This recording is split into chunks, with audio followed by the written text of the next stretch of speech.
Welcome to the session guys, my name is Shubham Suryavanshi. और इस session में हम लामीस थ्योरम डिस्कस करने वाले हैं। तो फटाफट से देख लेते हैं कि लामीस थ्योरम की लैंग्वेज कहना क्या चाहती है। So it states that if three forces acting at a single point are in equilibrium, then each of the forces is directly proportional to the sine of the angle between the remaining two forces। आसान भाषा में इसका मतलब समझाता हूं कि अगर मेरे पास तीन फोर्सेस है, वो तीन फोर्सेस इस तरह से ऐड कर रहे हैं कि ओवरऑल रिजल्टेंट जीरो हो रहा है। बेसिकली ब्लॉक मेरा मूव ही नहीं कर रहा है, इक्विलिब्रियम पे स्टेट है।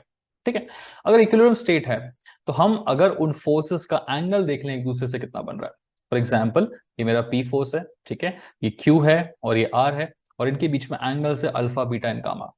तो इसकी हेल्प से हम एक रिलेशन लिख सकते हैं which is simply given by मेरा पी फोर्स डिवाइडेड बाय इसके अपोजिट में जो बाकी दो फोर्सेस है उनके बीच का एंगल। ठीक है, सो ये हो जाएगा P by sine of alpha is equal to, फिर अगला फोर्स है मेरा क्यू। सो क्यू के डिवीजन में कौन आएगा, क्यू के सामने वाले जो दो फोर्सेस हैं उन दोनों फीस फोर्सेस के बीच का एंगल, तो उसका साइन लेना है हमें, sine of beta which is further equal to R divided by R. ये मेरा फोर्स है, उसके अपोजिट में जो बाकी दो फोर्सेस हैं उन दोनों के बीच का एंगल। ठीक है, अपोजिट बोलने का मेरा मतलब मीनिंग ये नहीं है कि उसके पीछे लगने चाहिए, डायरेक्शन कुछ भी हो। कहना मैं ये चाहता हूं कि आर के अलावा जो बाकी दो फोर्सेस है उनके बीच का एंगल देखिए, है ना। तो हमें क्या चाहिए, फोर्स के कंपोनेंट्स पे ध्यान देना है। पी क्यू एंड आर तीन मेरे डिफरेंट कंपोनेंट्स थे, उनको हम किससे डिवाइड कर सकते हैं, इसके अलावा बाकी दो फोर्सेस जो बच रहे हैं उनके बीच का एंगल का साइन, है ना। सो ये लामीस थ्योरम का जो स्टेटमेंट है उसका बेसिक मीनिंग इस तरीके से आ जाता है। ठीक है, देखो लामीस थ्योरम से बहुत सारे क्वेश्चंस जो है वो एकदम चुटकियों में आसानी से सॉल्व हो जाते हैं। फोर्सेस को अलग अलग कंपोनेंट्स में हमें एक्स और वाई एक्सिस के अलोंग रिजॉल्व नहीं करना पड़ता है, चीजें थोड़ी आसान हो जाती है। ठीक है, एक छोटा सा एग्जांपल लेके दिखाता हूं। मान लीजिए आपके पास एक सिनेरियो है कुछ इस तरीके से कि एक फोर्स है 20 न्यूटन का, फिर एक फोर्स क्यू है और एक फोर्स आर है, और मुझे एंगल्स गिवन है कि यहाँ पे 120 110 130 डिग्रीज, और मुझे इतने डेटा की हेल्प से पूछा जा रहा है what should be the value of Q and R, ये दोनों फोर्सेस की वैल्यू। नॉर्मली हम क्या करते थे कि हम इस तरीके से अपनी एक्सिस को ड्रॉ करते थे, देखिएगा, है ना, और अपनी एक्सिस के अलोंग सारे फोर्सेस को क्या कर लेते थे, रिजॉल्व कर लेते थे। ठीक है, तो जो फोर्स हमारे अलोंग है वो तो ठीक है, इनका कॉस और साइन कंपोनेंट लेके हम रिजॉल्व कर लेते थे। बट लामी भाई साहब की बदौलत ये सब कुछ करने की जरूरत नहीं है। हमें सिंपल एक रिलेशन लिखना है कि मेरा पी फोर्स जो है डिवाइडेड बाय पी के अलावा जो बाकी दो फोर्सेस है उनके बीच का साइन अल्फा, है ना, sine angle, P by sine alpha is equal to Q by बाकी बचा beta sine of beta which is further equal to R divided by कौन दोनों बचे हैं, ये दोनों, इनके बीच का गामा, साइन ऑफ गामा। ठीक है, सो मेरा पी फोर जो है उसकी वैल्यू मुझे ऑलरेडी पता है 20 डिवाइडेड बाय अल्फा की वैल्यू पता है 120। साइन ऑफ 120 कितना हो जाएगा, देखो जरा, साइन ऑफ 120 इज 0.866। ठीक है, तो इससे क्या होता है, जो अननोन चीजें होती है ना वो बड़ी आसानी से निकल जाती है। बीटा मुझे पता है 110, तो sine of 110, just a second, sine of 110 is 0.939, इसे मैं 0.94 लिख लेता हूँ, which is further equal to R divided by sine gamma, gamma 130 है, साइन 130 विच इज 0.766। ठीक है, चलिए, तो मैं अब सिंपली इन दोनों रिलेशंस का यूज करके क्यू निकाल सकता हूं और इन दोनों रिलेशंस का यूज करके आर निकाल सकता हूं। तो होता क्या है कि मेरे पास अगर सिर्फ एक ही फोर्स की वैल्यू है और उसके करस्पॉन्डिंग एंगल के बारे में पता पता है ना, इस पी के अलावा जो बाकी दोनों फोर्सेस है उनके बीच का एंगल मुझे पता है और इन एंगल्स की वैल्यू पता है, तो सिंपली हम क्यू और आर की वैल्यू निकाल सकते हैं। This is the whole meaning of the Lami's theorem. ठीक है, एक छोटा सा डिस्क्लेमर जो मैं हमेशा देता हूं, अगर आप ऑलरेडी प्रो हैं तो प्लीज थोड़ा 1.5x में चले जाइएगा। ठीक है, अदरवाइज पहली बार देख रहे हैं, बहुत दिनों बाद देख रहे हैं, तो मेरे साथ साथ चलते रहिए, by the end of the video आप भी प्रो हो जाएंगे। ओके, चलो, अब लामीस थ्योरम हर जगह यूज हो जाए ये जरूरी नहीं है, लेकिन कुछ कुछ जगह जहां पे कॉमनली यूज हो सकता है उनको पहले दिखा देता हूं। तो पिछले वाले वीडियो में हमने जो फर्स्ट टू क्वेश्चंस किए थे ना, उन्हें देखते हैं।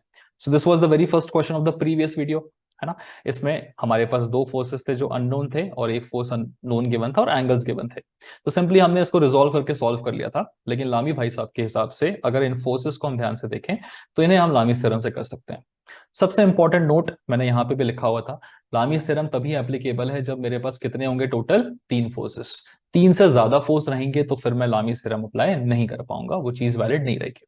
ठीक है, चलिए यहाँ देख लेते, तीन फोर्सेस हैं, तो मैं बढ़िया इसे नॉर्मली रिजॉल्व करने की जगह पे लामीस थ्योरम की हेल्प से सॉल्व कर सकता था। ठीक है, मुझे सिंपली क्या करना है, इन फोर्सेस को बनाना है और इन फोर्सेस के बीच के एंगल्स को सही तरीके से दिखाना है। ठीक है, तो लिख लेते हैं, चलिए, this is my F1 force, this is a force of 100 newtons और this is my force F2। ठीक है। सबसे पहले ये एंगल 20 है, तो बचा हुआ एंगल कितना हो जाएगा, टोटल एंगल 90 होता है, तो ये एंगल कितना हो जाएगा 70 डिग्रीज का। बहुत बढ़िया।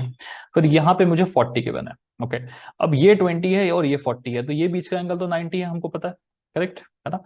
देखें जरा, टोटल एंगल कितना होता है, 90 प्लस 40 इज 130, 130 प्लस 20 इज 150, है ना। तो जो टोटल एंगल बन रहा है इन दोनों के बीच का वो हो जाएगा 150 डिग्रीज। ठीक है, बचा ये वाला एंगल, चाहो तो यहां से देख के निकाल लो, चाहो तो 360 से इन दोनों के एडिशन को माइनस कर दो, है ना। इतना तो पता होगा टोटल 360 होता है, यहां से भी निकाल सकते हैं। ये 40 है तो ये कितना हो जाएगा 50, है ना, और ये 90 है ऑलरेडी पता है, 90 50 कितना हो जाएगा 160 डिग्रीज। ठीक है, तो चलिएगा टोटल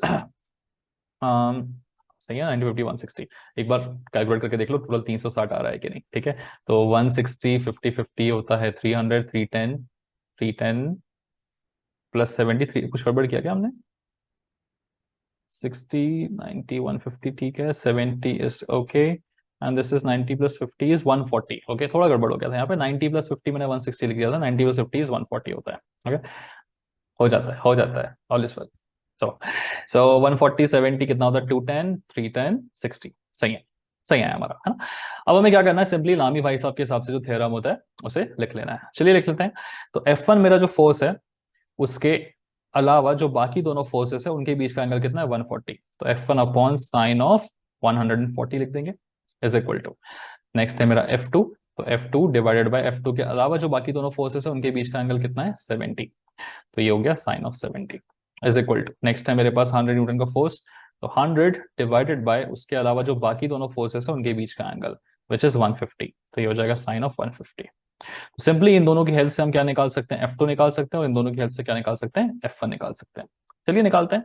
तो यहां से मैं बोल सकता हूं F2 is equal to 100 into sine of 70 degrees divided by sine of 150 degrees. ठीक है, सो चलिए कैल्सियम में वैल्यू पुट अप कर देंगे, sine of 70 is this divided by sine of 150 is this multiplied by 100. So the answer is coming out to be 187.93 Newton's. Similarly F1 अगर मैं निकालना चाहूं तो F1 इज इक्वल टू कितना होगा, पुट अप कर दो उसको ऊपर, sine of 140 divided by sine of 150 into 100, value देख लेते हैं। F1 is equal to how much, sine of 140 is this divided by sine of 150 is this multiplied by 100, which is 128.55 Newton's. तो देखा आपने कितनी आसानी से सिर्फ फॉर्मूलास पुट अप करके हमने इस क्वेश्चन को सॉल्व कर लिया, वरना पहले हम क्या कर रहे थे, पूरे फोर्सेस को रिजॉल्व करते थे, सिग्मा एफएक्स 0 लगाते थे, सिग्मा एफवाई 0 लगाते थे। तो लामी थ्योरम की हेल्प से सारी चीजों से बचने का तरीका बड़ा आसान होता है, ऐसे लगा लो और काम कर लो। ठीक है, आपके प्रैक्टिस के लिए मैंने और एक सिमिलर क्वेश्चन रखा हुआ है, सिमिलर वही वाला क्वेश्चन जो क्वेश्चन 2 हमने लास्ट टाइम किया था। ठीक है, तो एक बार खुद से क्वेश्चन करके इसको सॉल्व कर लो, वीडियो पॉज करके देखो आंसर आ रहा है कि नहीं, है ना। जैसे ही आंसर आ जाएगा वीडियो प्ले करके चेक कर लेना, है ना। सबसे पहला काम क्या है, सबसे पहला काम ये है कि हम तीनों फोर्सेस को उनके उनके डायरेक्शन में रिस्पेक्टिवली बना लेते हैं। ठीक है, तो ये हमने तीनों फोर्सेस को बना लिया।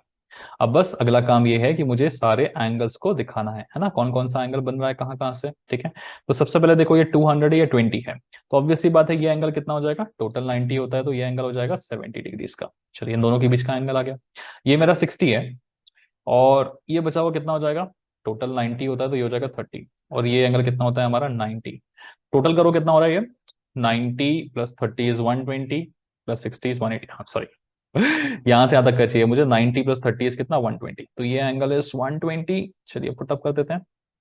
ओके, अभी कौन सा एंगल बच रहा है इन दोनों के बीच का, तो या तो बेस्ट रहेगा 360 से माइनस कर लो इन दोनों के टोटल को, या यहां से चेक कर सकते हो, देखो कितना एंगल होगा, ये 20 है और 60 और बीच में कितना है 90, सबका एडिशन करोगे तो 90 प्लस 60 इज 150 प्लस 20 इज 170। ठीक है, जस्टिफाई कर लें एक बार कर लेते हैं, चलिए ये टोटल हो जाएगा 240 प्लस 120 इज 360, सही है। जैसे ये चीजें आ जाएंगी हमें अपना लामीस थ्योरम के हिसाब से लिख लेना है ना, F1 डिवाइडेड बाय F1 के अलावा जो बाकी दोनों फोर्सेस है उनके बीच का sine angle, sine of 120 degrees is equal to, next है मेरे पास F2 डिवाइडेड बाय इसके अलावा बाकी दोनों फोर्सेस का बीच का एंगल कितना है 70, तो sine 70 which is equal to कौन सा बचा 200 डिवाइडेड बाय इसके अलावा जो बाकी दो फोर्सेस है उनके बीच का एंगल, साइन ऑफ 170। ठीक है, चलिए इन दोनों की हेल्प से हम निकाल लेते हैं F2 की वैल्यू, है ना। इन दोनों का इस्तेमाल करेंगे तो F2 is equal to how much, 200 into sin of 70 degrees which has to be divided by sin of 170 degrees। ठीक है, कैलकुलेशन कर लेते हैं फटाफट। sin of 70 divided by sin of 170 multiplied by 200, so this is coming out to be, अरे काफी बड़ा value आ गया, 1082.29 न्यूटन्स। ओके, ठीक है, चलिए अब इन दोनों की हेल्प से हम F1 निकालते हैं। F1 is equal to how much, 200 into sine of 120 divided by sine of 170। ठीक है, कैलकुलेट करते हैं। Sine of 120 divided by sine of 170 is this into 200, 997। क्या बात है। काफी बड़े बड़े वैल्यूज आ रहे हैं मेरे पास F1 और F2 के, है ना। हाँ, होना भी चाहिए। ये 200 न्यूटन है, ये दोनों आपस में एक दूसरे को अपोज भी कर रहे हैं, तो ऑब्वियसली वैल्यूज थोड़े से बड़े रहेंगे, है ना। कैलकुलेशन हमेशा एटलीस्ट 2 बार चेक कर लिया करो, मैं फिलहाल यहाँ पे नहीं कर रहा हूँ। ओके, जस्ट अ सेकंड, इधर F2 लिख दिया, जस्ट राइट एज F1। आज दिन भर से बहुत वीडियो बना ली ना, तो छोटी छोटी गलतियां हो रही है। ठीक है, चलेगा। F1 और F2 दोनों की वैल्यू आपके सामने है, समझ में आ चुका होगा आपको कि लामीज थ्योरम को हम यूज कैसे करते हैं। ठीक है, फ्रैंकली इस टाइप का सवाल एग्जाम में आए इसके चांसेस बहुत कम है, क्योंकि ये तो बहुत ही सिंपल सा होता है। हाँ, लेकिन लगभग इतनी ही कैलकुलेशन आपको करनी पड़े ऐसा क्वेश्चन एग्जाम में जरूर आ सकता है। कैसे आएगा देखो, वो अपनी थोड़ी सी क्रिएटिविटी दिखाएगा यूनिवर्सिटी, और कुछ इस तरीके से चीजें बना देगा आपके सामने, ऐसी वाली, है ना। तो कुछ नहीं करना है यार, एंगल मिल जाएंगे तो हम उस क्वेश्चन को सॉल्व कर सकते हैं। लेकिन इस क्वेश्चन में बढ़ने से पहले ये चीज समझ के जाओ कि कहां कहां लामीज थ्योरम का यूज करके हम क्वेश्चन सॉल्व नहीं कर पाएंगे। ये इंपॉर्टेंट है, हर जगह लामी नहीं लग पाएगा। देखो, ये वाला क्वेश्चन याद है, पिछले वाले वीडियो में देखा था। एक फोर्स था F1, दूसरा फोर्स था F2 और एक F3 लग रहा था। हमें बताना था कि F3 कितने एंगल पे लग रहा है। ठीक है, वैल्यूज मुझे गिवन थी क्वेश्चन में। ठीक है, क्या क्या वैल्यूज गिवन थी यहाँ पे, 10 न्यूटन का, सॉरी, यहाँ आपकी वैल्यूज लिखी नहीं है, मैं लिख देता हूँ। चलिए, ये लेट्स अज्यूम कि दिस इज माय 20 न्यूटन का force, this is my 30 newton का फोर्स, और आपसे पूछा जा रहा है what has to be the value of F3। चलिए, तो अगर मुझे ये वैल्यू पता है, ये वैल्यू पता है, तो प्रॉब्लम क्या हो जाती है, मुझे ये वाला एंगल नहीं पता है। समझिएगा, अगर आप पिछले वाले क्वेश्चन को देखें, यहां पे हम इस क्वेश्चन को देख के आसानी से सारे एंगल्स अल्फा, बीटा और गामा निकाल पा रहे थे। लेकिन अगर मैं इस क्वेश्चन में देखूं, तो मैं ये थीटा निकाल सकता हूं, ये एंगल निकाल सकता हूं, ये एंगल निकाल सकता हूं, बट मैं कुछ भी करके इस एंगल को नहीं निकाल सकता। क्योंकि मैं इस एंगल को नहीं निकाल पाऊंगा, इस वजह से लामीज थ्योरम में थोड़े से रिस्ट्रिक्शंस आ जाते हैं। आई वोंट से कि एकदम बिल्कुल ही प्रॉब्लमेटिक आ जाएगा, थोड़ा थोड़ा आप थीटा थीटा कंसिडर करके काम कर सकते हो। जैसे आप इसको क्या बोलोगे, 90 माइनस थीटा। ठीक है, फिर ये वाला जो एंगल होगा, ये पूरा पूरा कितना हो जाएगा, 90 हो जाएगा। ठीक है, तो आप अगर इस पूरे के बीच का एंगल अगर ढूंढने की कोशिश करें, है ना, तो क्या हो जाएगा, ये पूरे के पूरे बीच का एंगल देखो, दिस इज 90, जस्ट सेकेंड, ये इसके अलावा ये पूरा एंगल आपको देखना पड़ेगा। तो ये पूरा एंगल कितना होगा, देखो, this is gonna B 30 plus 90 plus theta. ठीक है, फिर यहां से एंगल देखना पड़ेगा। थीटा थीटा के केसेस में आप फंस सकते हैं, और थीटा के केसेस में अगर फंसोगे तो प्रॉब्लम जो है वो थोड़ी सी बढ़ जाती है। ओके, तो फ्रैंकली मेरा सजेशन एक ये रहेगा कि अगर आपके सामने इस टाइप के क्वेश्चंस आ रहे हैं, तो आप कोशिश करिए कि आप उसे लामीज थ्योरम से सॉल्व करने की कोशिश ना करें। आप अपने नॉर्मल तरीके से फोर्स को रिजॉल्व करके सॉल्व करिए, उससे ज्यादा बेटर तरीके से आपके इन क्वेश्चंस का आंसर आ जाएगा। ठीक है, समझ में आई ये चीज, यहां मत फंसिएगा। तो क्या करना है, अगर मेरे पास एंगल्स प्रॉपर तरीके से अवेलेबल नहीं है, हर एक फोर्स के बीच में, हर दो फोर्सेस के बीच में कितना एंगल आ रहा है मैं वो ढूंढ नहीं पा रहा हूं, तो मुझे लामीज थ्योरम के पीछे नहीं जाना है। ठीक है, चलेगा, यहां आ जाइए। ये एक एक्चुअल क्वेश्चन है, जैसे मैंने बताया था यूनिवर्सिटी थोड़ा क्रिएटिविटी दिखाती है, वैसे सिलेंडर विलेंडर लटका के आपसे पूछता है बताइए आंसर्स क्या होंगे, तो बिल्कुल है लामीज थ्योरम से हो सकता है। चलिए देख लेते हैं, क्वेश्चन पढ़ते हैं एक बार। Determine the tension developed in wires A B and B C. ठीक है, एक वायर ए बी, दूसरा वायर बी सी, इसमें टेंशन निकालना while maintaining the equilibrium of 20 newton का सिलेंडर। एक 20 न्यूटन का सिलेंडर मैंने यहाँ लगा रखा है, ऑब्वियस सी बात है यार, इसको यहाँ लटकाऊंगा, ये पॉइंट बी है, इस पॉइंट बी से अलग अलग मेरे पास स्ट्रिंग्स निकली हुई है, इन स्ट्रिंग्स में मुझे टेंशन बताना है। चलिए इस पॉइंट बी को यहाँ पे लिखते हैं, और यहाँ पे इसका एक प्रॉपर इक्विवेलेंट बनाते हैं, इक्विवेलेंट। ठीक है, तो आप देख सकते हैं 20 न्यूटन का फोर्स नीचे लगेगा स्ट्रिंग में लगता हुआ। ठीक है, टेंशन इन बीसी उधर, टी ए बी इधर। हमेशा ध्यान रखिएगा कि जिस भी पॉइंट को आप कंसिडर करते हैं, उस पॉइंट से टेंशन हमेशा दूर दूर लगता है, अवे फ्रॉम द ब्लॉक लगता है। ठीक है, अवे फ्रॉम द पॉइंट लगता है हमेशा, टू बी स्पेसिफिक। तो ऐसा नहीं है कि यहाँ पे टेंशन इधर नीचे की तरफ दिखा रहा है, ब्लॉक पे तो टेंशन ऊपर की तरफ लग रहा होगा, यहाँ पे हम देखेंगे तो नहीं सोचो उतना। इस पॉइंट के बारे में बात करनी है, टेंशन हमेशा पॉइंट से, जिस भी पॉइंट के बारे में बात करते हो उससे दूर ही लगता है। तो इस पॉइंट के बारे में बात करोगे तो ऐसा ऐसा लगेगा, इसके बारे में ब्लॉक करते तो इससे भी दूर लगता। ठीक है, चलिए इतना चीजें हमने लिख ली है, सिर्फ एंगल्स देखने हैं, देख लेते हैं। ये मेरा 20 डिग्री का एंगल है और ये मुझे पता है 90 होगा, तो 90 प्लस 20 कितना होता है 110, तो यहाँ पे एंगल आ जाएगा 110। ये हो गया काम। ये 90 है और ये 30 है, तो ये पूरा एंगल कितना हो जाएगा 120। ठीक है, ये लिख लिया हमने। ठीक है, चलिए काफी वैल्यूज हमारी आ चुकी है, अब बचता है ये वाला एंगल। देखो ये पूरा एंगल कितना होता है 180, उस 180 में से 30 और 20 50 चला गया, तो ये एंगल कितना बचा 130।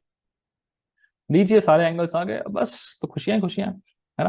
देखते हैं Lami's theorem. So 20 divided by sine of this thing 130 degrees is equal to, T A B को ले लो पहले, तो T A B divided by उसके अलावा जो बाकी दोनों फोर्सेस है उनके बीच का angle is 120, sine of 120 is equal to T B C को ले लीजिए, फिर T B C divided by बाकी दोनों फोर्सेस के बीच का angle which is 110, sine of 110।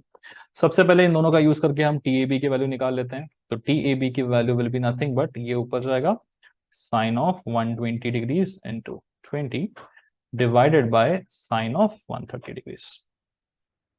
चलो आंसर बताते हैं जरा, sine 120 divided by sine of 130 is this into 20 is 22.61 newtons. काफी छोटी सी वैल्यू आ रही है 22.61 न्यूटन्स की।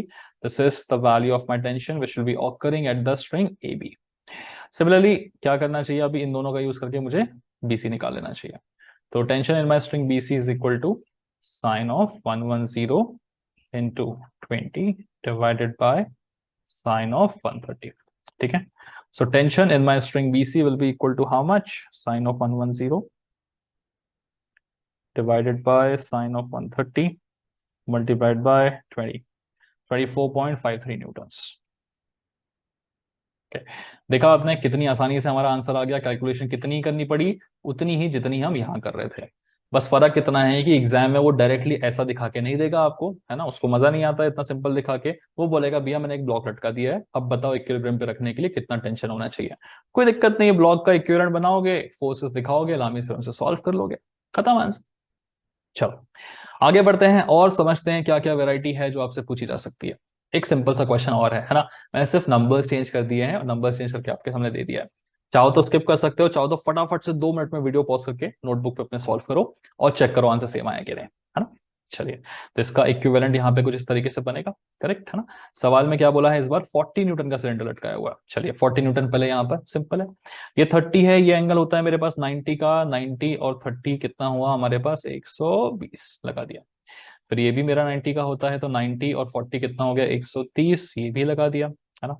फिर ये 40 और 30 70, तो बचा हुआ कितना हो गया 110। ठीक है, तो ये भी लगा दिया 110। बढ़िया, अब चलो लिख लेते हैं, शुरू करते हैं। तो tension in my A B string divided by, okay, इसके सामने वाले दो एंगल्स के बीच का sine 130 is equal to tension in my B C string divided by इसके अलावा जो बाकी दोनों फोर्सेस बचे हैं उनके बीच का sine, sine of 120 degree which is equal to 40 divided by इसके अलावा जो बाकी दो फोर्सेस बचे उनके बीच का एंगल। खत्म। तो चलिए सबसे पहले इसकी हेल्प से हम tension in my string B से निकाल लेते हैं। This is nothing but my sine of 120 which is to be divided by sine of 110 और मल्टीप्लाइड बाय 40। कितना आएगा वैल्यू देखो जरा, sine of 120 divided by sine of 110 which has to be multiplied by 40, 36.86 newtons. Simple simple calculation है। अभी हम इन दोनों की हेल्प से क्या करेंगे, tension in my string A B निकालेंगे। This is nothing but my sine of 130 divided by sine of 110 which has to be further multiplied by 40। देखो जरा, sine of 130 divided by, sorry, sine 130 is this much divided by sine of 110, हाँ, multiplied by 40, 32.60 newtons. चलिए this is my tension in the string A B. So साथ ही साथ दोनों ही tension हमने निकाल लिए हैं, बहुत आसान तरीका था निकालने का। आई होप कैलकुलेशंस मैच कर रहे हो आप लोगों के भी, राइट। चलिए देखते हैं, आगे बढ़ते हैं, लेट्स सी कि what is the next variety of question. दो दो स्ट्रिंग्स लगा दिए हैं, तो क्या दो स्ट्रिंग देख के मुझे डरने की जरूरत है? बिल्कुल जरूरत नहीं है। दो स्ट्रिंग लगा दिया तो दो बार लामी थ्योरम लगा देंगे हम, क्या दिक्कत है ना? एज लॉन्ग एज मेरे पास तीन फोर्सेस दिख रहे हैं एक ही पॉइंट से कनेक्टेड, हम लामी थ्योरम लगा सकते हैं। ठीक है, एक बार क्वेश्चन पढ़ लेते हैं। The 40 newton box is supported at A by a system of 5 cords as shown below. ठीक है, determine the force in each cord so that the equilibrium is maintained. तो हर एक कॉर्ड में मुझे क्या करना है? इक्विलिब्रियम मेंटेन्ड है, मतलब निकालना है। ठीक है, सो सपोर्ट है, देखो यार यहाँ पे क्वेश्चन में मैंने लिखा था 40 न्यूटन इज सपोर्टेड एट ए, इधर पे ए लिख सकता है, डी लिख सकता है, सी लिख सकता है। आप क्वेश्चन पे ज्यादा ऐसे ध्यान में मत दिया करो। ठीक है, फोकस क्या करो, क्या निकालना है मुझे? टेंशन निकालना है। 5 डिफरेंट कॉर्ड्स हैं, 1 2 3 4 5, इन पांचों पे टेंशन निकालना है। अब इसमें से एक कॉर्ड का टेंशन तो आप ओरली बता सकते हो, कौन सी वाली? ये वाली कॉर्ड। यहाँ 40 न्यूटन नीचे है, मतलब ऑब्वियसली बात है यहाँ टेंशन कितना है? 40 न्यूटन। ठीक है, बाकी का भी निकाल लेंगे। तो क्या करना है? दो बार लामी थ्योरम लगाना है, एक बार मैं इस पॉइंट पे लगाऊंगा, दूसरी बार मैं इस पॉइंट पे लगाऊंगा। तो पहले मैं इस पॉइंट पे लगाता हूँ लामी थ्योरम। पहले मैं इस पॉइंट पे क्यों लगा रहा हूँ? ऐसा कुछ नहीं है यार, मन कर रहा था तो लगा दिया। ठीक है, या बोलना चाहिए कि मुझे यहाँ पे दो फोर्सेस दिख रहे थे, 40 न्यूटन है और यहाँ पे कुछ तो भी टी है, जो भी है, एक फोर्स दिख रहा था इसलिए लगा दिया, लेट्स से दैट। ठीक है, चलिए, सो यहाँ पे लामी थ्योरम लगाते हैं। देखें जरा, ये 60 डिग्री है इधर से। पहले तो ये वाला एंगल देखो, ये 90 होगा और 90 प्लस 60 कितना हो जाता है? 150। तो ये आ गया 150 इधर। फिर इन दोनों के बीच में तो फिक्स है यार, 90 डिग्री का एंगल होगा। ठीक है, अभी ये 60 है, तो यहाँ बचा होगा 30, 90 और 30 कितना हो जाएगा? 120। 120 एक बार मैच करके देखें, 210 210 जो 50 260, हाँ 360 करेक्ट है। So this is my tension E की तरफ, दिस इज माई 40 न्यूटन जो नीचे की तरफ लग रहा है, और this is my tension in B D, ऐसे नाम दे देते हैं इसको। ठीक है, स्ट्रिंग्स का अगर मैं छोटा सा एफबीडी टाइप आपको दिखाना चाहूँ तो कुछ ऐसा रहेगा। देखो, एक होगा टेंशन यहाँ पे बीसी की तरफ, ये होगा टेंशन ए बी की तरफ। ऊपर वाले पे टेंशन कहाँ होगा? अब दूर की तरफ। इस वाले पे टेंशन कहाँ होगा? इस तरफ। ठीक है, इस वाले पे टेंशन होगा इस तरफ, इस वाले पे इस तरफ। ठीक है, हर एक पॉइंट से दूर दूर जाता हुआ टेंशन, हर एक पॉइंट से दूर दूर जाता हुआ टेंशन। ठीक है, चलिए इसको सॉल्व करते हैं फटाफट। सो बाय लामीज थ्योरम हम लिख सकते हैं कि tension at B D divided by इसके अलावा जो बाकी दो फोर्सेस है उनके बीच का sine 90 is equal to tension in my E string, या डीई बोल सकता हूं मैं इसको। ठीक है, डीई बोलते हैं इसको, we'll call it as tension in DE. Okay, this is my tension in DE divided by इसके अलावा जो बाकी दोनों फोर्सेस है उनके बीच का sign, which is equal to कौन है बचा? 40 न्यूटन डिवाइडेड बाय 120 है इसके अपोजिट, तो साइन ऑफ 120 डिग्री। ठीक है, इसकी हेल्प से फटाफट से tension in my D string निकालते हैं। दिस इज इक्वल टू, अभी मैं ज्यादा स्टेप्स नहीं दिखाऊंगा ना, जगह कम पड़ती है। Sine of 150 divided by sine of 120 multiplied by 40, so 23.09 newtons. So let me put the value 23.09 newtons. तो एक आ गया इस स्ट्रिंग का टेंशन। चलिए अभी इन दोनों की हेल्प से लेते हैं जरा, है ना? यहाँ पे लिखें क्या? कहाँ लिखें यार? यहीं लिख देते हैं, यहाँ लिखते हैं। चलो, tension in my string B D will be equal to how much? 40 sine 90, sine 90 तो 1 हो गया, तो 1 divided by sine of 120 multiplied by 40, 46.188। So ये आ रहा है 46.188 न्यूटन। ठीक है, तो ये आ गया मेरे पास और एक स्ट्रिंग में लगने वाला टेंशन। ठीक है, अब हमने इसकी हेल्प से दो टेंशंस निकाल चुके हैं, अब हम इस बी वाले की बात करेंगे। तो यहाँ पे जैसा है सेम टू सेम इधर बना लेते हैं अपन, है ना? एक इस तरफ जा रहा है, दूसरा इस तरफ जा रहा है, और तीसरा आ रहा है कुछ नीचे इस तरफ। एंगल्स देखें जरा सबके बीच में, ये 20 है, तो ऑब्वियस सी बात है कि ये पूरा एंगल तो 180 होता है, तो बचा हुआ कितना हो जाएगा? 150 160, है ना? 160, है ना? पूरा 180 होता है। अभी ये 60 की बात करें, थोड़ा तो ज्योमेट्री खेला हुआ है आप लोगों ने, राइट? ये अगर देखें तो ध्यान से, ये पैरेलल है, करेक्ट है ना? तो ये अगर यहाँ पे पैरेलल है तो ऑब्वियस सी बात है कि यहाँ पे जो एंगल बनेगा वही एंगल इधर बनेगा, तो ये 60 है तो ये भी 60 होगा। 60 और 20 कितना होता है? 180, मतलब इन सॉरी 80, 60 और 20 इन दोनों के बीच का एंगल कितना हो गया? 80 डिग्री। ठीक है, अब देखो ये 60 है तो स्ट्रेट में यहाँ पे कितना हो जाएगा? 30, और 90 और 30 कितना होता है हमारे पास? अगेन 120। वेरीफाई करोगे तो इन दोनों का सम 200 और ये 360 है, पूरा हो गया। चलिए यहाँ पे आएगा टेंशन इन बी सी, यहाँ पे आएगा टेंशन इन ए बी, और इस टेंशन की वैल्यू क्या है, टेंशन इन BD, जो हम ऑलरेडी निकाल चुके हैं। तो इससे डायरेक्टली वैल्यू लिख देता हूँ 46.188, है ना। अब समझ में आया पहले मैंने इसको क्यों किया था, क्योंकि यहाँ पे मुझे एक का टेंशन दिख रहा था, उससे मुझे पता था बाकी के टेंशन निकल जाएंगे। अब बाकी में इन दोनों का टेंशन निकल गया, इसका टेंशन निकला, तो इससे ये दोनों के निकल जाएंगे, है ना। चलिए अब हम कलर चेंज करेंगे, ग्रीन में करेंगे। अच्छा, सो इसकी बात करते हैं पहले। Tension in my block AB divided by, इसके अपोजिट आएगा 80, तो this is sine 80 is equal to, next है मेरे पास tension in my PC line, ठीक है, divided by sine of 120, which is further equal to 46.188 newton का फोर्स है, divided by sine of 160। Calculation ध्यान से करिएगा, एक आधा भी कैलकुलेशन गड़बड़ हुआ तो खत्म। तो पहले टेंशन इन AB निकाल लेते हैं, कितना होगा, साइन 80 ऊपर जाएगा, so sine of 80 divided by sine of 160 multiplied by 46.188. So this is coming out to be 132.99 newtons, almost 133 newtons बोल सकते हो आप। Similarly tension in my BC कैसे निकलेगा, बस सिंपल, इन दोनों को लेके निकालो, ठीक है। This is sign of 120 divided by sine of 160 which is to be further multiplied by 46.188, 116.95, 116.95 Newton's, ठीक है। ये कैसे आया था समझ में आया ना, TAB इन दोनों की हेल्प से आ गया था। ओके, इतने तो स्मार्ट हो यार, अभी 2 यूनिट निकाली है आपने, है ना। चलिएगा, सो क्वेश्चन देखने में हमें लग सकता है कि टफ है, बट फ्रैंकली है नहीं। पहले नीचे वाले को कर लो, क्यों पहले नीचे वाले को किया, हमेशा उस वाले को पहले करो जिसके बारे में थोड़ा सा इन्फॉर्मेशन गिवन है, ठीक है। इसका करोगे BD निकलेगा, BD की हेल्प से फिर AC और AB और BC का भी निकल जाएगा, ठीक है। चलिए, एग्जैक्टली सिमिलर क्वेश्चन, सिर्फ वैल्यूज चेंज करके मैंने नेक्स्ट वाला बना रखा है। इस क्वेश्चन को देखिएगा, ट्राई करिएगा, 100% बनेगा आपसे। चलिए आगे बढ़ते हैं। ओके, सो यहाँ पे थोड़े थोड़े चेंजेस हैं, थोड़े से चेंजेस हैं। A 60 Newton box is supported at A, यहाँ पे चलिए, by a system of 5 cords, 1 2 3 4 5, ठीक है, as shown in equilibrium, determine the force in each cord so that the equilibrium is maintained। force, tension जो भी है वो निकालना है हमें हर एक कॉर्ड पे, है ना। चलो शुरू करते हैं। पहले इसकी अगर हम बात करें, यहाँ पे ध्यान से देखो, ये डायरेक्टली सस्पेंड किया हुआ है ना। तो इसका बनाते हैं, सबसे पहले इधर बनेगा नीचे की तरफ एकदम वर्टिकल, फिर लेफ्ट में लगेगा टेंशन, और यहाँ से 120 डिग्री पे इधर भी लगेगा, ठीक है। तो वैल्यूज पुटअप कर लें जरा इसकी। इसका नाम दे दूंगा, अलग अलग टेंशन है ना, सबके टेंशन का नाम दे देते हैं, चलिएगा, ठीक है। यहाँ पे ऐसे, फिर इस तरफ ऐसा, इस तरफ ऐसा, और C के लिए यहाँ पे ऐसा।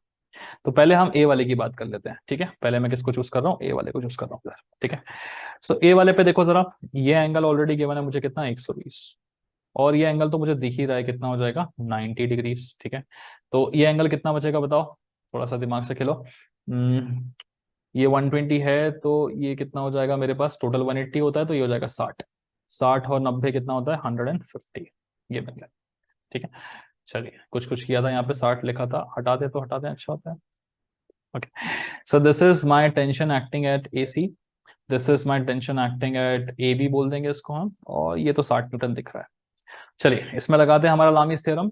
सो tension at AC has to be divided by 90 है, तो sine of 90 is equal to tension at my AB has to be divided by, AB के लिए कौन है, 150, साइन ऑफ 150। देखो ये एंगल्स ढूंढना कोई मुश्किल काम नहीं है, इसके लिए देख रहे हैं तो डिवीजन में कौन आएगा, इसको छोड़ के बाकी दोनों एंगल्स के बीच का, ठीक है ना, तो इसे भूलना नहीं। 60 डिवाइडेड बाय इसको छोड़ के बाकी दोनों के बीच का angle, which is sine of 120। चलिए, इन दोनों की हेल्प से हम निकाल लेंगे टेंशन एट AB, कितना आएगा देखो जरा, sine of 150 divided by sine of 120 multiplied by 60, 34.64 newtons. काफी कम वैल्यू आई यार, कोई ना। चलिए अब यहां से निकालते हैं हम TAC की वैल्यू जरा, ठीक है। So tension at my cord AC कितना हो जाएगा, sine 90 is 1 divided by sine 120, just to be later multiplied by 60, तो 69.28 न्यूटन्स। चलिए, तो 3 कॉर्ड का टेंशन मुझे मिल चुका है, इस वाली कॉर्ड का तो 60 न्यूटन ही रहेगा, इस वाली कॉर्ड का मिल गया और इस वाली कॉर्ड का मिल गया। तो चलिए, इतना काम मेरा इस A वाले ने कर दिया है, अब मुझे क्या करना है, C वाले को उठाना है, ठीक है। तो C वाले को उठाते हैं, जरा इसका फिगर बनाते हैं पहले। तो ये ऊपर की तरफ भी जा रहा है, और फिर ये इस तरफ भी जा रहा है ना, और फिर एक ये सर्टेन एंगल पे नीचे की तरफ भी आ रहा है, ठीक है। तो चलिए जरा एंगल्स देखते हैं इसके फटाफट से, क्या क्या बनेंगे, है ना। तो एंगल देखने का तरीका सबसे बेस्ट होता है, इधर देखो जरा, ये इसको सेकेंड, यहां से ऐसे देखो, अभी ये वाला जो एंगल होगा इस तरफ यहाँ पे, वही एंगल मेरा यहाँ पर होगा, है ना, हॉरिजॉन्टल से तो सेम ही एंगल बनता है कि नहीं। तो इस एंगल की वैल्यू अगर मुझे निकालना है, ये थीटा हो गया, तो tan theta is equal to 3/4, correct, है ना। वहां से निकल जाएगा थीटा इसका। ऑल्सो देखो, ये मेरा 120 है, जैसे हमने देखा था पैरेलल लाइन है ना, ये मेरा इसके पैरेलल होगा, ये 120 है, तो ये वाला भी कितना होना चाहिए, 120 होना चाहिए, है कि नहीं। तो थोड़ा सा कलर चेंज करते हैं आपके लिए, यहाँ पे प्रॉब्लम नहीं होना चाहिए। This angle has to be equal to 120, है ना। यहाँ पर आपने देखा कि इस तरफ आपका थीटा बीटा मिल जाएगा, है कि नहीं, इधर से theta that will be similar to this वाला थीटा, ठीक है। चलो, तो अभी क्या पता चला, ये 120 है और ये 40 है, तो टोटल एंगल कितना हो जाएगा, 160। तो इसका नाम तो लिख दो पहले, 20 + 40 160। बचा कौन, ये थीटा मुझको नहीं पता फिलहाल, ठीक है।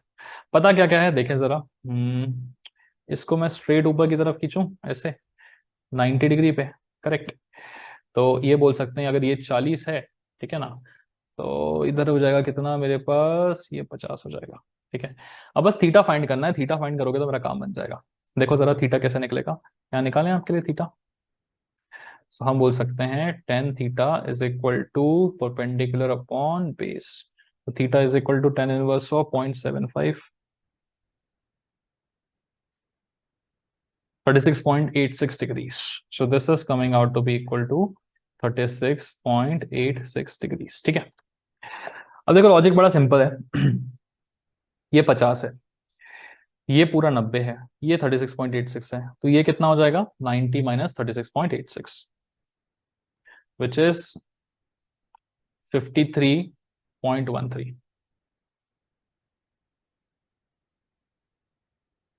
चलिए, एंगल्स सारे हमारे पास आ चुके हैं, अब बस उन एंगल्स को यहाँ पुट करना है। ये 160 था, इन दोनों के बीच का एंगल देखो 53.13 प्लस 50, 50 100 हो गया, तो 103.13, है ना, इन दोनों का addition.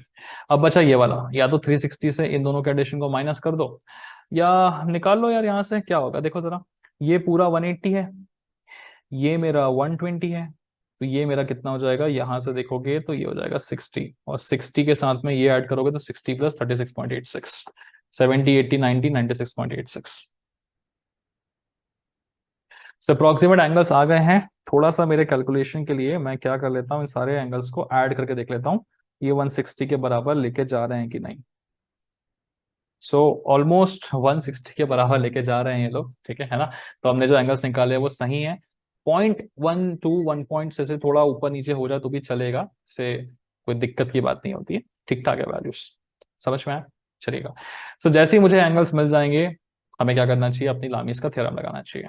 This is the tension which is acting at CE, this is the tension which is acting at C D, and ये टेंशन क्या है मेरे पास, एसी का टेंशन है। एसी का टेंशन ऑलरेडी मैं निकाल चुका हूँ, 69.28 लिख देंगे, ठीक है।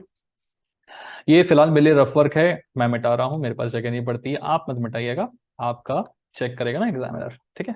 तो यहाँ देखिएगा, tension at C divided by C के अलावा बाकी दोनों के बीच का एंगल साइन ऑफ 96.86, ठीक है, इज इक्वल टू, थोड़ा प्लस माइनस एक आधा डिग्री आ रहा है तो चलेगा गाइस, ठीक है, सोचेगा नहीं ज्यादा। इसके सामने 160 है, sine of 160 degrees is equal to, बचा कौन सा, 69.28 डिवाइडेड बाय इसके सामने कौन है, 103.13, साइन ऑफ 103.13, ठीक है।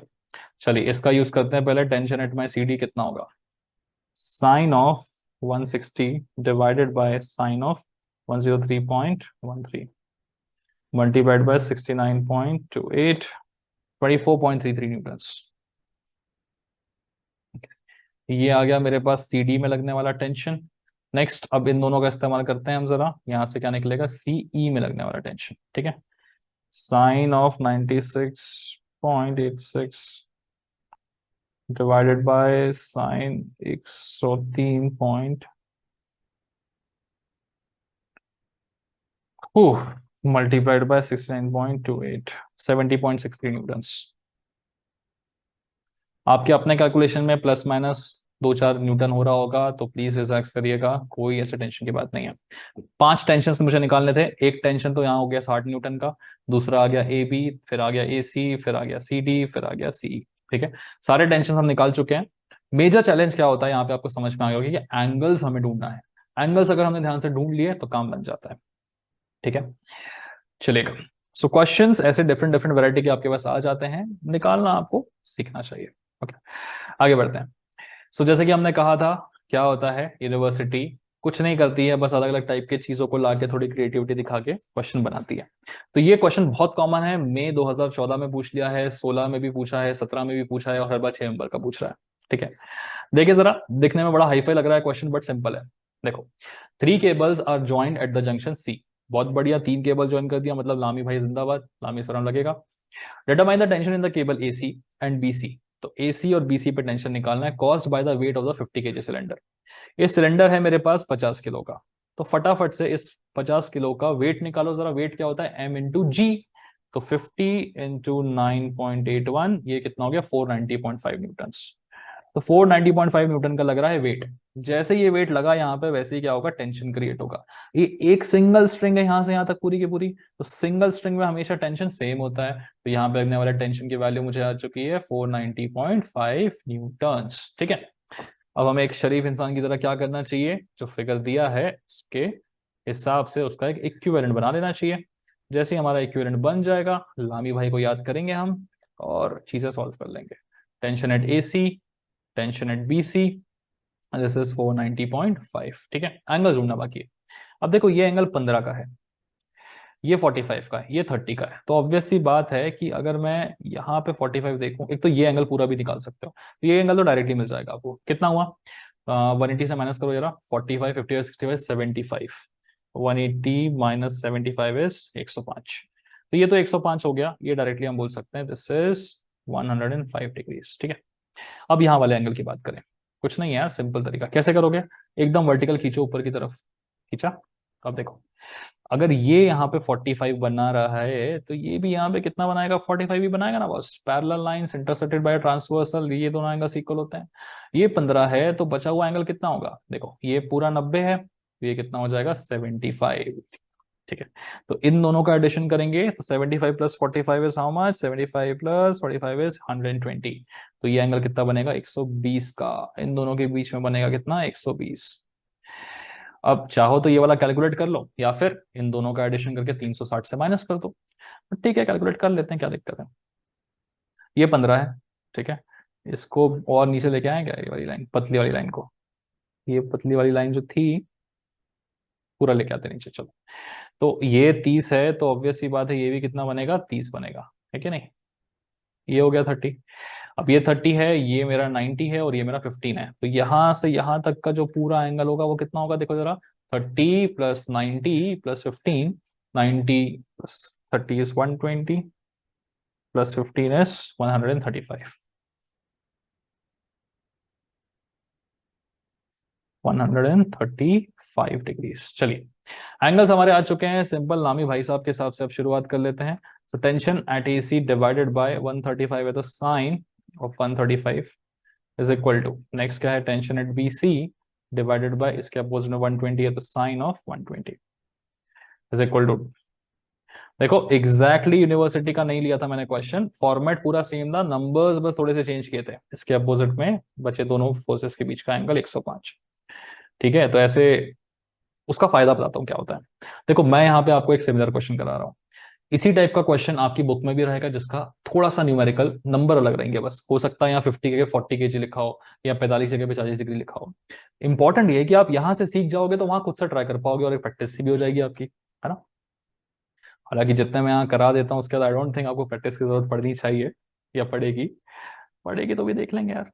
Sign 120 divide by sine of 105 multiplied by 490.5, 439.77। So ये आ चुका है tension which is acting at my BC. चलिए, यहाँ पे देखिए, tension which is acting at my AC कितना हो जाएगा, sine 135 divided by sine of 105 multiplied by 490.5, this is 359.07।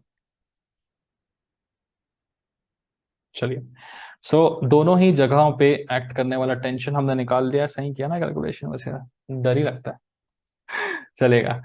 So values हमारी आ चुकी है, क्वेश्चन अब आपको समझ में आ रहा होगा, बहुत ही ज्यादा सिंपल था, राइट। ठीक है, चलो कुछ दिक्कत हो तो इसे रिपीट कर लेना, मैं फिलहाल आगे बढ़ जाता हूँ। This is the last question, क्या सेकंड लास्ट क्वेश्चन, दो क्वेश्चन और है, ठीक है। इस क्वेश्चन को बड़े ध्यान से देखिएगा, क्या लिखा हुआ है यहाँ पे थोड़ा समझते हैं, ठीक है, क्योंकि वैरायटी थोड़ी सी अलग होने वाली है। ये क्वेश्चन फ्रैंकली मैं बता रहा हूँ, यूनिवर्सिटी पूछ चुकी है, ठीक है, किस ईयर में पूछा था फिलहाल मेरे पास लिखा नहीं है, लेकिन पूछा हुआ है। इसको फॉर्मेट को समझिएगा, थोड़ा इंपॉर्टेंट सा फॉर्मेट है ये।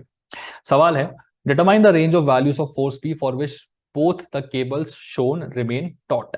आपने बुक में भी देखा होगा, कहीं ना कहीं क्वेश्चन रहेगा, है। सवाल कहना क्या चाह रहा है, उसका मीनिंग समझो। मुझे पी फोर्स की वैल्यू बतानी है such that both the cables remain taught. Taught का मतलब क्या है, अगर आप स्ट्रिंग को पकड़ के खींचोगे खींचोगे तो एकदम टाइट हो जाती है ना स्ट्रिंग, क्योंकि आप टेंशन लगा रहे हो तो टाइट हो चुकी है। लेकिन जैसे ही आप टेंशन लगाना बंद करोगे तो थ्रेड जो है वो ऐसे ऐसे एकदम ऐसे हो जाता है, पूरा श्रिंक हो जाता है, ठीक है। तो मुझे टॉट रखना है, अगर मुझे टाइट रखना है, टॉट मतलब टाइट, पास्ट टेंस फॉर्म उसका, टाइट रखना है मुझे, तो मुझे दोनों साइड से फोर्स लगना चाहिए, मतलब कुछ ना कुछ स्ट्रिंग पे टेंशन ऐड करना चाहिए।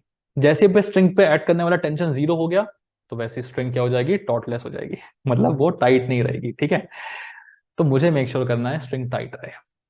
अब देखिए यहां उसने कहा है कि find the range of values of forces, मतलब बहुत सारी वैल्यूज पॉसिबल है और हो भी सकती है। आप इमेजिन करो, आपके हाथ में एक धागा है, आप उसे थोड़ा सा खींचोगे वो टाइट हो जाएगा, फिर बहुत ताकत से खींचोगे और टाइट होगा, टाइट होगा, टाइट होगा।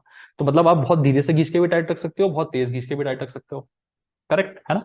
तो वही आपसे वो पूछ रहा है कि बताओ मिनिमम मैक्सिमम वैल्यू क्या होनी चाहिए।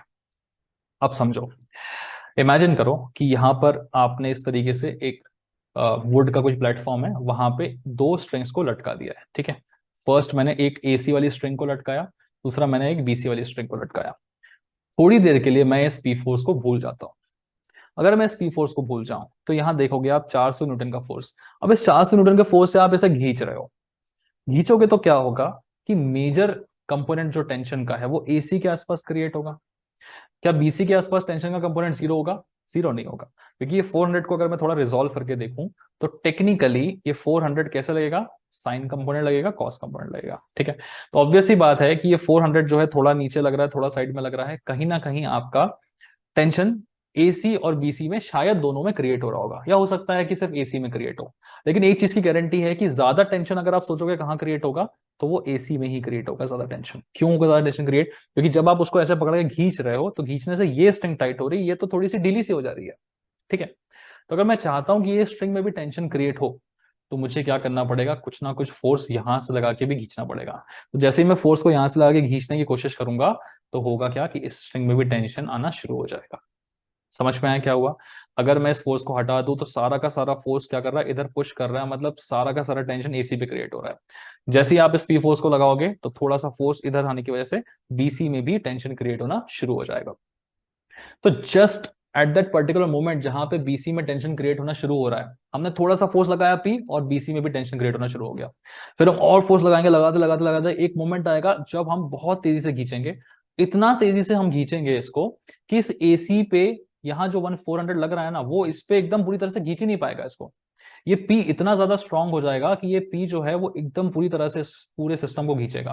और जब पी पूरे सिस्टम को खींचेगा तो सारा का सारा टेंशन जो है वो बीसी में क्रिएट हो जाएगा, एसी जो है वो ऑलमोस्ट ढीला पड़ जाएगा। इमेजिन कर पा रहे हो, देखो हमने इस फोर्स से इतना तेज खींचा इसको, ठीक है, इतना तेज खींचा इसको हमने इस तरफ कि क्या हुआ, खींचने से हमारा जो बीसी है उस पर पूरा फोर्स आ गया, और ये एसी जो है वो धीरे से एकदम ऐसे ऐसे श्रिंक हो जाता है ना, ऐसे थ्रेड वैसा हो गया, ठीक है। समझ, ओके चलो सिनेरियो को देखते हैं एक बार दिमाग में वापस से। जैसे ही हम इस पी को हटा के देखें तो पूरा फोर्स इधर लग रहा है, ये बीसी में कोई टेंशन नहीं आ रहा। जैसे ही मैंने पी को लगाया, पी के लगते ही क्या होगा, थोड़ी सी वैल्यू पी के थोड़ा सा आएगा। तो उस मोमेंट पे हम मान लेते हैं कि मिनिमम वैल्यू हम जब लगा रहे हैं, ठीक है। तो एक केस आएगा जब हम मिनिमम फोर्स लगाएंगे, और एक केस आएगा जब हम मैक्सिमम फोर्स लगाएंगे। जब हम पी का मिनिमम फोर्स लगाएंगे तो उस वक्त हम बोल सकते हैं कि सिनेरियो को हम अगर इक्विवेलेंट बनाने की कोशिश करें तो कुछ ऐसा होगा। फ्री नहीं आ रहा है, पी फोर्स लगेगा और सामने इधर भी ये रहेगा, ठीक है। लेकिन यहां पर और ये भी रहेगा, सॉरी नीचे वाला अपना, ठीक है, 400 न्यूटन का, ओके। चलिए ये वाला जो स्ट्रिंग है ना आपके सामने, कौन सा वाला स्ट्रिंग, बीसी। इस बीसी पे हम बोल सकते हैं कि टोटल फोर्स कितना होगा, 0 न्यूटन का होगा। क्यों? क्योंकि जस्ट इक्विलिब्रियम ब्रेक होने वाला है, इस फोर्स की मिनिमम वैल्यू पे जस्ट यहाँ पे एक आधा न्यूटन, 0.001 का न्यूटन जैसे ही फोर्स आएगा वो टाइट होने वाली है, ठीक है। तो उसको हम जीरो लेके कंसिडर करते हैं ना, इसकी वैल्यू निकाल लेते हैं। जब हम जीरो लेके कंसिडर कर रहे हैं तो यहाँ पे जो वैल्यू आएगी वो मिनिमम वैल्यू आएगी। अब मैंने इसको खींचना शुरू किया, मैं फोर्स बढ़ाता गया बढ़ाता गया बढ़ाता गया, तो एक मोमेंट आएगा जब यहाँ पे फोर्स की वैल्यू क्या होगी, मैक्सिमम हो जाएगी। हम उसको क्या बोलेंगे, पी मैक्स, ठीक है। थोड़ा ऊपर बनाता हूँ इसको, हम इस मोमेंट पे क्या बोलेंगे, फोर्स जो हम लगा रहे हैं विच इज पी मैक्स। अब पी मैक्स इतना तेज लग जाएगा कि ये वाली स्ट्रिंग पूरी ढीली पड़ जाएगी, एसी, ठीक है।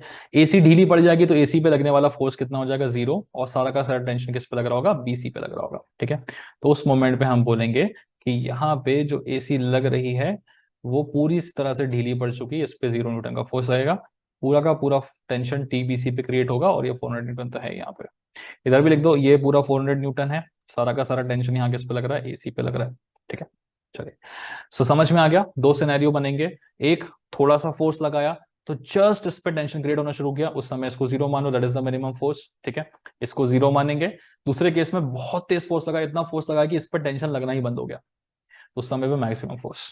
तो जब इस पर टेंशन लगना बंद हो चुका है तो इसको हटा दो, कोई टेंशन नहीं है। इस पर टेंशन लगना इनिशियली बंद है तो इसको हटा दो, ठीक है।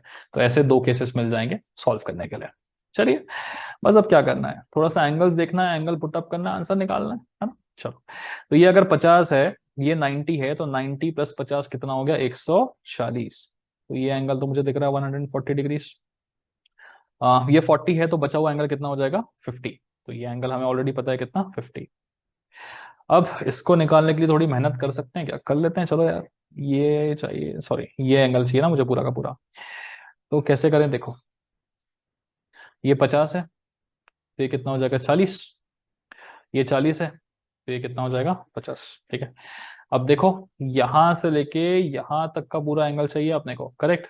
मतलब इन सब का सम कितना होगा, 40 40 80, 80 40 120, 120 और 10 150, 50 40 90, मतलब 190 डिग्री, नहीं सॉरी, 4 4 16, 170 डिग्री है ना। 40 40 80, 40 120, 40 160, 10 170, this is gonna be equal to 170 degrees, ठीक है। वेरीफाई कर लो जरा, जाएगा क्या, 270, 310, 50 सही है। चलिए, मिनिमम वैल्यू निकालते हैं जरा। बाय लामीज थ्योरम हम यहाँ लिख सकते हैं कि P की मिनिमम फोर्स डिवाइडेड बाय उसके सामने वाले दो फोर्सेस का sine is equal to T at AC divided by उसके बाकी दोनों फोर्सेस के बीच का sine,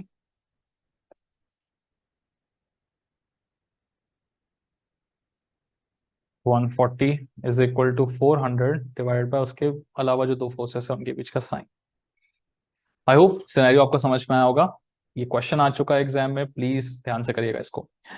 sine of 140 divided by sine of 50 multiplied by 400, 335.63 newtons, ये आ गया। चलिए, this is the value of force acting at AC, है ना। Next, minimum value of P निकालें जरा यहाँ से। P minimum will be equal to sine 170 divided by sine 50 multiplied by 400, 90.67। So 90.67 newtons का मिनिमम फोर्स मुझे लगाना पड़ेगा इन ऑर्डर फॉर दिस, ठीक है। फ्रैंकली इसे निकालने की जरूरत ही नहीं थी, तो फ्लो फ्लो में मैंने निकाल दिया। Okay, maximum value of P के लिए देख लीजिए, ठीक है। ये हमने कर लिया इतना। अभी पॉज करके कुछ अगर छूटा होगा आपके हिसाब से तो आप उससे मेजर करके देख लीजिएगा, निकाल के देख लीजिएगा। मैं फिलहाल मूव कर रहा हूँ इस वाले कंडीशन के लिए जहां मैक्सिमम फोर्स लगता है, ठीक है। थोड़ा से रब करते हैं यार, जरा देखते हैं एंगल्स कितने कितने बन रहे हैं हमारे।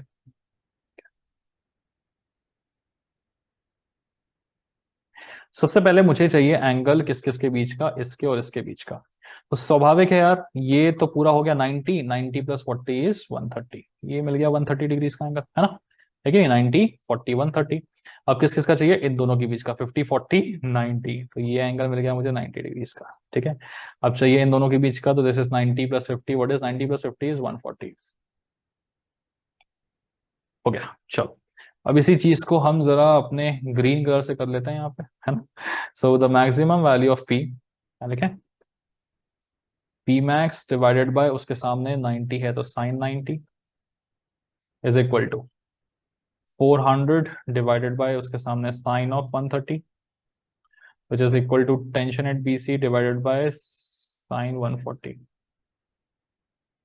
चलिए इसकी हेल्प से निकाल लेते हैं। The maximum value of P will be equal to how much, sine 90 by sine 130, sine 90 बराबर साइन 130 मल्टीप्लाइड बाय 400, 522.16। क्या बात है, काफी बड़ी वैल्यू है 522.16 न्यूटन। ठीक है चलो, so minimum value of force आ चुका है, मैक्सिमम वैल्यू ऑफ फोर्स आ चुका है। इसको आंसर में स्पेसिफाई कैसे करोगे कि स्कोर फोर्स की रेंज होनी चाहिए 90.67 लेस देन और equal to P which is less than और इक्वल टू 522.16 न्यूटन्स।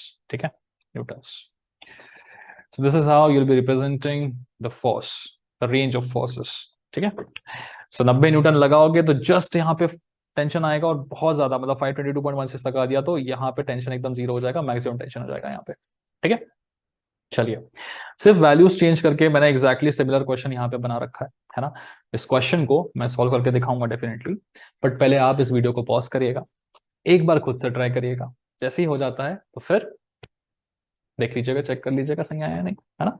चलिए सो स्टार्ट करते हैं। वही है, determine the range of values of P for which the cables shown remain taught. तो मैं चाहता हूं कि केबल्स मेरी टॉट रहे। सबसे पहले पी फोर्स यहां लग रहा है, अगर पी फोर्स यहां ना लगे, ठीक है, मतलब पी फोर्स एग्जिस्टेंस में ना हो, उस केस में क्या होगा, ये जो है वो पूरी तरह से क्या करेगा, इसको खींच लेगा। खींच लेगा तो सारा का सारा टेंशन BC पे आ रहा होगा और AC पे कोई टेंशन नहीं आएगा, है ना। जैसे ही मैं क्या करूं, इस पी फोर्स को एग्जिस्टेंस में डाल दूं तो वो क्या करेगा, थोड़ा सा टेंशन यहां पे क्रिएट करेगा, मतलब एकदम minimum value of the tension. ठीक है तो उस केस को पहले लिखेंगे हम कि हमने एकदम थोड़ा सा पी फोर्स लगाया, उस वजह से क्या होगा, एकदम मिनिमम टेंशन 0 न्यूटन का यहाँ पे क्रिएट होगा। ठीक है तो बनाओ जरा इन चारों को अपने बाद, एक के पीछे एक, ये बन गया। चलिए सो क्योंकि एकदम मिनिमम टेंशन क्रिएट हो रहा है यहाँ पे, इसको हम 0 न्यूटन बोल देंगे। यहाँ पे लगने वाला टेंशन इन BC कहलाएगा, यहाँ पे लगने वाला P उस समय मिनिमम कहलाएगा, और ये 600 न्यूटन का है। क्योंकि यहाँ एकदम 0 न्यूटन पे टेंशन लग रहा है, हम क्या कर सकते हैं, इसको हटा सकते हैं फॉर आवर कैलकुलेशंस। ठीक है चलिए एंगल्स देख लेते हैं। इन दोनों के बीच में ये 45 है, तो ये कितना हो जाएगा बताओ जरा, टोटल 90 होता है ना, 45 90 होता है, अरे वाह, तो ये हो जाएगा 45 डिग्रीज। नेक्स्ट, अभी मुझे चाहिए यहां से लेके यहां तक का बड़ा वाला एंगल पूरा। ठीक है देखो ये 20 है और ये हो गया 90, तो 90 plus 45 plus 20, 90 20 is 110 plus 45 155 degrees. तो ये पूरा एंगल कितना आएगा, 155। ठीक है ये वाला एंगल देखो जरा, ये कहाँ तक आएगा, सॉरी यहाँ तक पूरा, नहीं नहीं नहीं यहाँ से लेके यहाँ तक ये 90 है और ये कितना है 70, this is 70 degrees and this is 90 degrees. ठीक है 90 70 कितना होता है, 160। 160 कैलकुलेशन करें जरा, 160 40 is 320 220, गड़बड़ तो नहीं हुआ, 155 प्लस 45 प्लस 160 360 करेक्ट है ना। इन तीनों का हमेशा ऐड करके देख लिया करो, ऐड करके 360 आया मतलब करेक्ट किया आपने। ओके चलिए, तो this is for minimum value of P, लिख लेते हैं values. So P minimum divided by as per Lami's theorem, इसके सामने जो दो फोर्सेस है उनके बीच का एंगल 155 है, तो हम डालेंगे साइन 155। ठीक है अब मैं पूरा नहीं लिखूंगा, जो मेरे काम का सिर्फ उतना लिखूंगा। ठीक है 600 डिवाइडेड बाय इसके सामने जो दो फोर्सेस है उनके बीच का angle sine 45। So the minimum value of the force will be equal to कितना, sin 155 divided by sin 45 multiplied by 600. So minimum force 358 358.60 Newton's. चलिए सिमिलरली अगर मैं मैक्सिमम फोर्स की बात करूं तो मैं इतना तेजी से खींचूंगा कि इस स्ट्रिंग पे एकदम 0 न्यूटन हो जाएगा और सारा फोर्स ये वाली स्ट्रिंग झेलेगी अकेले। ठीक है सारा फोर्स ये अकेले झेलेगी, इस वाली स्ट्रिंग पे हो जाएगा 0 न्यूटन का फोर्स, इस वाले पे P लगेगा वो मैक्सिमम वैल्यू, और ये तो है यहाँ पे। ठीक है चलो सो इस बार लगेगा maximum value of the force, ये होगा 0 न्यूटन, ये होगा कितना tension at AC and this is 600 Newton. जो 0 न्यूटन है उसको हटा दो अपने कैलकुलेशन से, कोई काम का नहीं है। एंगल्स देखो, तो इसके और इसके बीच का एंगल ये 45 है तो ये भी 45 होगा, ये 45 है और ये 20 है, 55 65 ये आ गया। चलिए अब देखें जरा इन दोनों के बीच का एंगल, हाँ लास्ट टाइम भी निकाला था हमने, 70 90 कितना हो जाएगा, 160 डिग्रीज। ये एंगल कितना होगा, यहां से यहां तक काउंट करना है इस बार मुझको, है ना, ठीक है नहीं। सो यहां से यहां तक तो 90 हो गया, और यहां से यहां तक हो गया 45। तो 90 plus 40 is 130 plus 5 is 135। 135 calculate कर लें, 140 60 इज 220 प्लस 160। गड़बड़ हुआ क्या, 135 प्लस 65 प्लस 160, 360 करेक्ट है। 135 प्लस 65 प्लस 160 360। बढ़िया कैलकुलेशन किया हमने, समझ में आ गया कि सही है। तो चलो मूव करते हैं हमारे सॉल्यूशन की तरफ। बाय लामीज थ्योरम हम लिख सकते हैं the maximum value of P divided by angle कितना है बताओ जरा, 65 है, sine of 65 degrees is equal to, कौन है मेरे काम का, 600 न्यूटन है मेरे काम का, 600 डिवाइड बाय इसके सामने कौन है, sign 135। So the maximum value of P will be how much, sin 65 divided by sin 135 multiplied by 600, 769.02। काफी ही बड़ी वैल्यू आ रही है न्यूटन्स। सो मुझे मिनिमम और मैक्सिमम वैल्यूज दोनों ही मिल चुकी है, ठीक है। इनको स्पेसिफाई कैसे करना है रेंज के फॉर्मेट में देख लीजिए फटाक से। सबसे पहले हम लिखेंगे minimum value of P which is 358.6 newtons, less than और equal to P which has to be less than और इक्वल टू 769.02 न्यूटन्स, ठीक है। So these are the gonna be the range of values of my force P, पिछले वाले की तरह, ठीक है। चलिए ये वैरायटी कॉमनली पूछी गई है इसलिए मैं थोड़ा सा स्ट्रेस कर रहा था, काफी चीजें बोल बोल के आपको इसे समझाने की कोशिश कर रहा था, ठीक है। आई होप चीजें समझ में आई होंगी आपको, है ना। चलिए तो इस पर्टिकुलर वीडियो में सिर्फ इतना ही। लामीज थ्योरम पे हमने अभी सिर्फ और सिर्फ पार्टिकल पे लगने वाले फोर्सेस देखे।